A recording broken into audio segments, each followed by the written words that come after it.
3 ವರ್ಷದ ತರ್ಸಕ ಯಾಕೆ 8 ವರ್ಷದಿಂದ ಏನ್ ಮಾಡ್ತಾ ಇದ್ರಿ?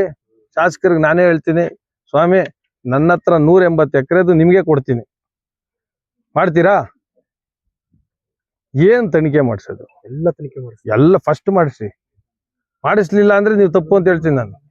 ನಾನೇ ಕೊಡ್ತೀನಿ. ಇಡೀ ಮಾಲೂರು ತಾಲೂಕಲ್ಲಿ 37 ಎಕರೆ ಕಾಡು ಹೊಡೆದಿರೋದಿದೆ, ಅದೇ ಕೊಡ್ತೀನಿ ಫಸ್ಟ್. ರಾಜೇಂದ್ರ ಅವ್ರೆ ಕರೆಕ್ಟಾ?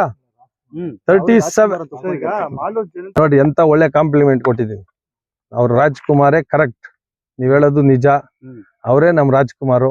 ಇವತ್ತು ಭ್ರಷ್ಟಾಚಾರದ ವಿರುದ್ಧ ಅವರೇ ಓಡಾಡ್ಬೇಕು. ಪಿಕ್ಚರ್ ಅಲ್ಲಿ ಓಡಾಡಲ್ವಾ, ಹಂಗೆ ಇವ್ರು ಓಡಾಡ್ತಾರೆ. 37 ಎಕರೆ ಕಾಡ್ನ ಹೊಡೆದಿರೋದು ಡಾಕ್ಯುಮೆಂಟ್ ನಾಳೆ ಕೊಡ್ತಾ ಇದ್ದೀನಿ ಅವ್ರ ಕೈಗೆ. ಅಲ್ಲ, ಅವ್ರಿಗೆ ಕೊಡ್ತೀನಿ. ಅವ್ರು ಹೊಡೆದಿರೋ ಅಂತ ಹೇಳದ ನಾನು. 37 ಎಕರೆ ಕಾಡು ಹೊಡೆದಿ ಬಂಡೆಗಳು ತಿಂದಾಕಿರೋದೈತೆ. ಫಸ್ಟ್ ಅದೇ ತನಿಖೆ ಕೊಡಿಸ್ಲಿ. ಬಗೆ ಹೇಳ್ತಲ್ಲ, ಶಾಸಕರಿಗೆ ಕೊಡ್ತೀನಿ ಅಂತ ಹೇಳ್ತಾ ಇದೀನಿ. ಪಾಪ ಅವ್ರ ಮ್ಯಾಕ ಹೇಳ್ತೀರಿ? ಅವ್ರು ನೋಡ್ರಿ, ಅವ್ರಿಗೆ ರೆವಿನ್ಯೂ ಅಂದ್ರೆ ಏನ್ ಗೊತ್ತಿಲ್ಲ ಪಾಪ. ರೆವಿನ್ಯೂ ರೆಕಾರ್ಡ್ಸ್ ಅಂದ್ರೆ ಗೊತ್ತಿಲ್ಲ, ತಿದ್ದೋದ್ ಹೆಂಗೆ ಅಂತ ಅವ್ರಿಗೆ ಗೊತ್ತೇ ಇಲ್ಲ.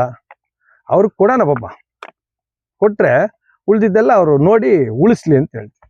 ಇನ್ನು ವ್ಯಾಸರಾಯನ ಕೆರೆ ಇದೆ, ಕೊಡ್ತೀನಿ 7 ಎಕರೆ. ವ್ಯಾಸರಾಯನ ಕೆರೆನೇ ಇಲ್ಲ ಈಗ. ಚನ್ಕಲ್ ಹತ್ರ ಒಂದ್ 3 ಎಕರೆ ಐತೆ, ಒಳ್ಳೆ ಎಕರೆ ಒಂದ್ 3 ಕೋಟಿ. ದ್ಯಾಪ್ಸಂದ್ರದ ಹತ್ರ ಇರೋದು ಕೊಡ್ತೀನಿ.